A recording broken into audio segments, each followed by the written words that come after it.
es enorme.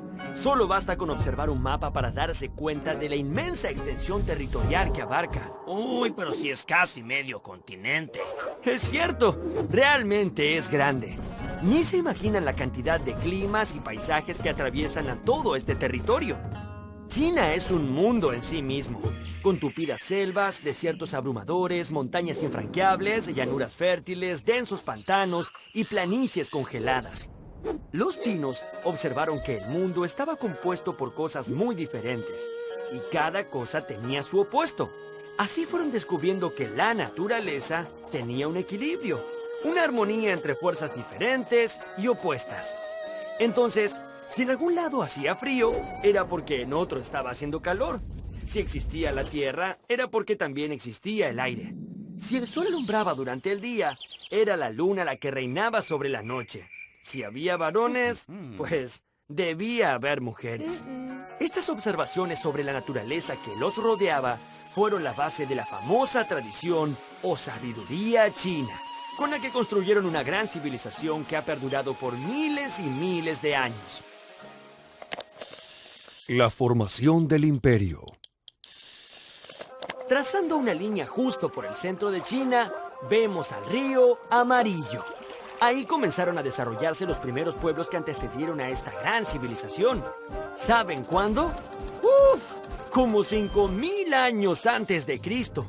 Alrededor de 1500 años antes de Cristo, todos estos pueblos fueron dominados por unos temidos gobernantes llamados los Shang. Ellos eran todos descendientes de la misma familia, y por ello se les adjudicó el título de dinastía. Luego de los Shang, otra dinastía tomó el control de este territorio. Estos fueron los Zhou, que gobernaron hasta que el Imperio Medio entró en una etapa de ¡todos contra todos! Esta fue llamada la época de los reinos combatientes, que duró hasta el 221 a.C., cuando una nueva dinastía de gobernantes guerreros logró unificar el país y establecieron el imperio que le dio a China su nombre, los Qin.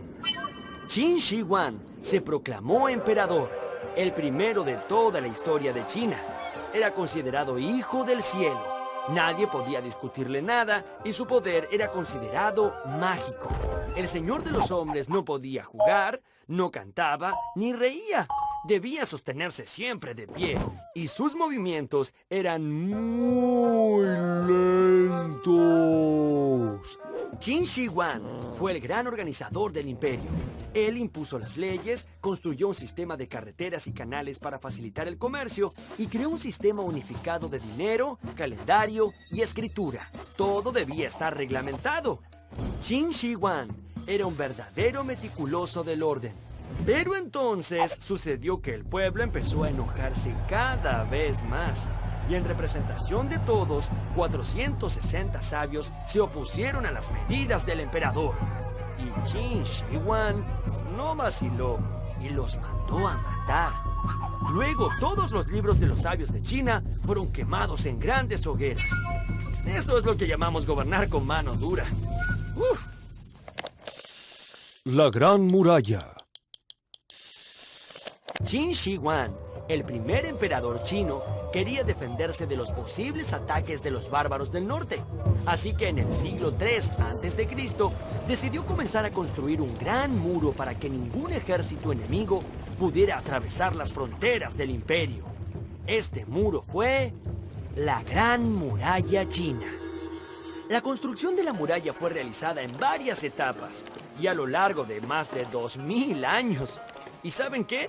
Fue hecha completamente a mano. Se trata de un muro de 9 metros de alto que llegó a medir 7.300 kilómetros de largo, tanto como la extensión de toda América del Sur. Este muro serpentea por valles, montañas y desiertos, uniendo más de 25.000 torres de guardia. Construir esta muralla fue un esfuerzo sobrehumano. Para ello, el emperador reunió a miles de hombres que trabajaron como esclavos bajo una disciplina militar. Muchos de ellos fueron muriendo de agotamiento y sus cuerpos eran enterrados dentro de los muros en construcción.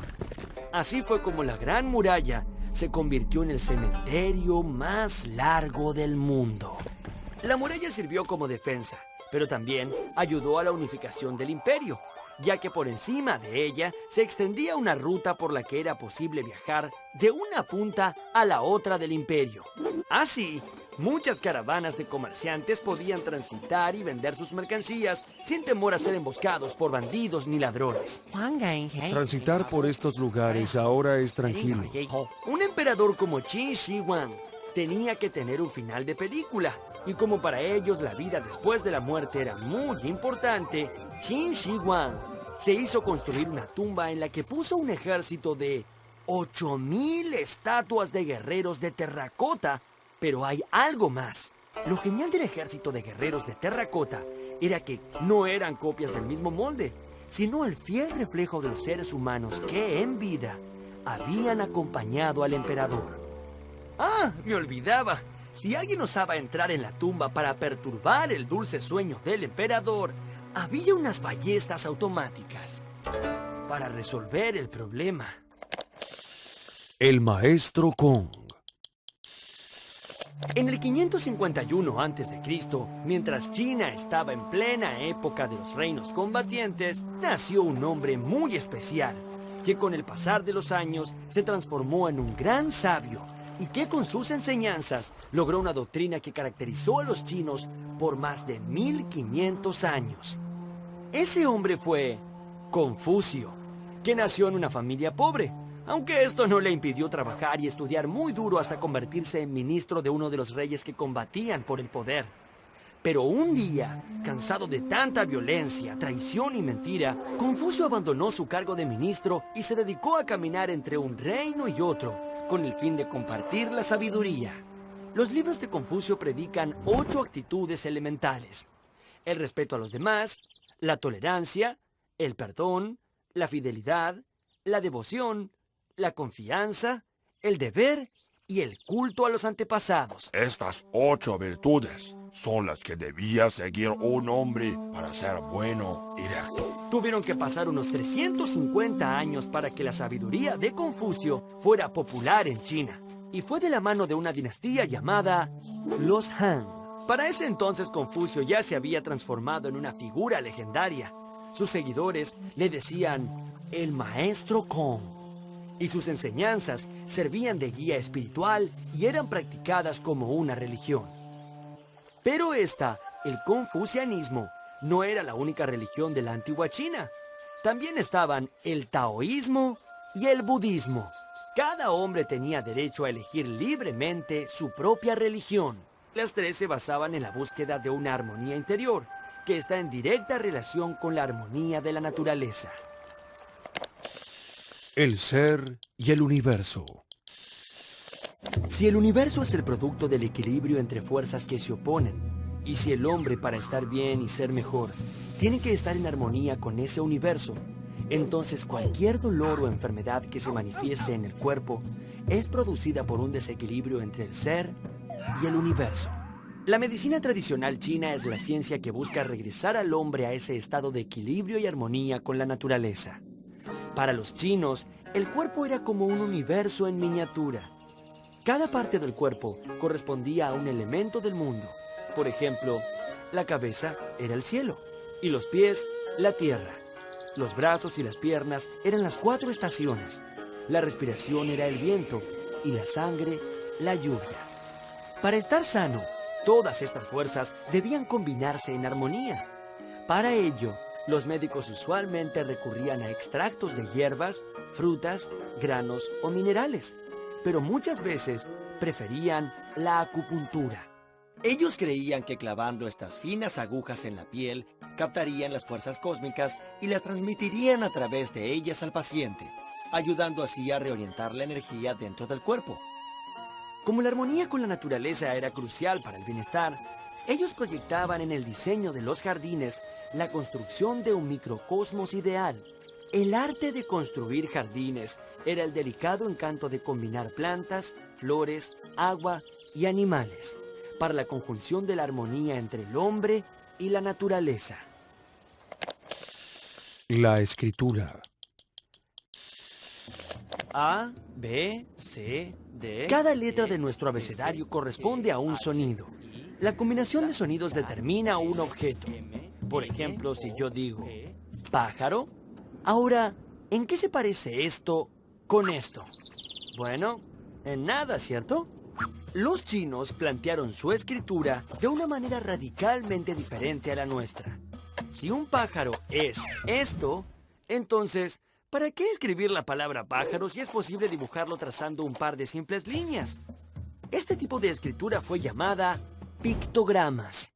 Los pictogramas no representan sonidos, sino al objeto mismo. Por ejemplo, esto sería un árbol, esto el sol, esto la luna, y esto es un caballo. Los pictogramas eran utilizados en China desde 1500 años antes de Cristo. Con el correr de los siglos, estos signos fueron evolucionando y dejaron de parecerse tanto a los objetos que representaban, permitiendo representar también pensamientos e ideas. Así fue como se transformaron en ideogramas. ¡Claro! Ahora también podían representar ideas. En la actualidad, la escritura china tiene más de 20.000 ideogramas. ¡Uf! ¿Cuántas ideas que tienen estos chinos?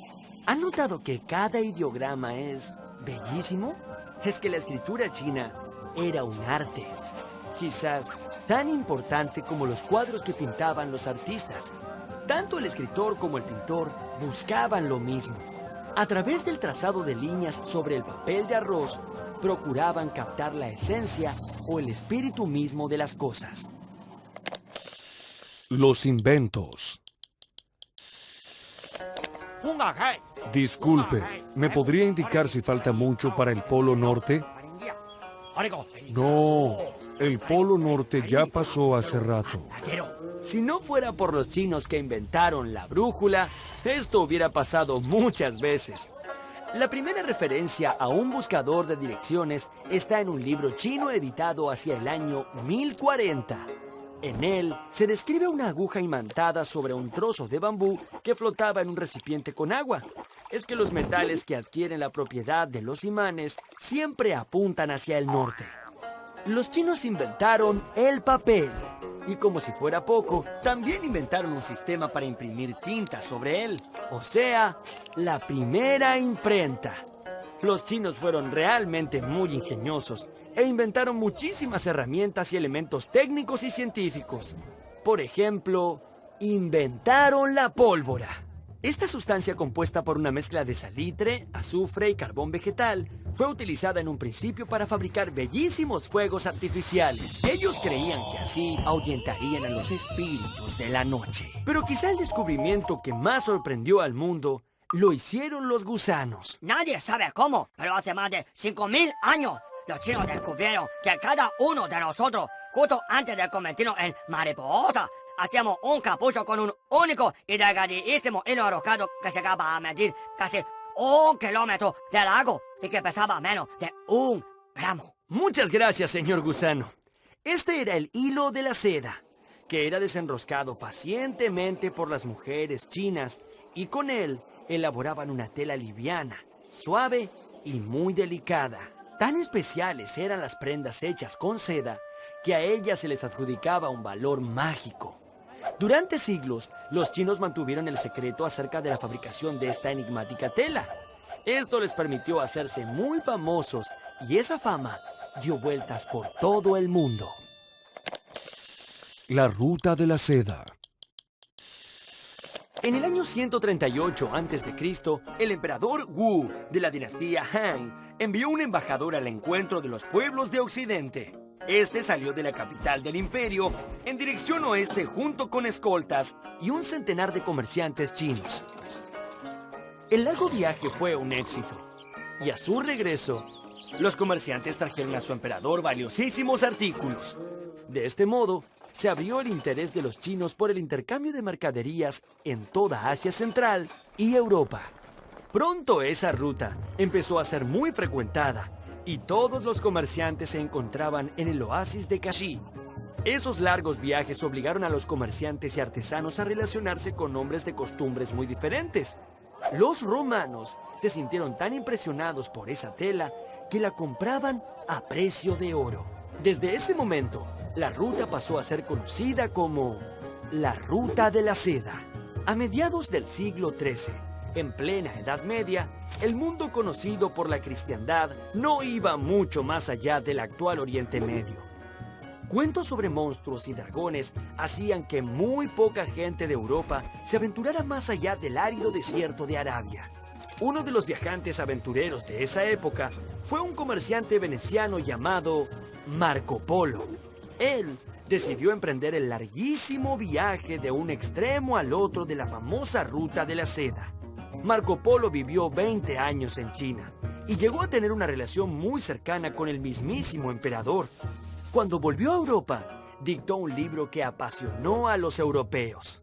En él, había intentado describir a la civilización con la que había convivido la mitad de su vida. En su lecho de muerte, su familia pidió a Marco que confesase si había mentido en sus historias sobre China. Marco se negó e insistió. China es tan vasta y maravillosa que solo he alcanzado a contar la mitad de lo que realmente allí he vivido.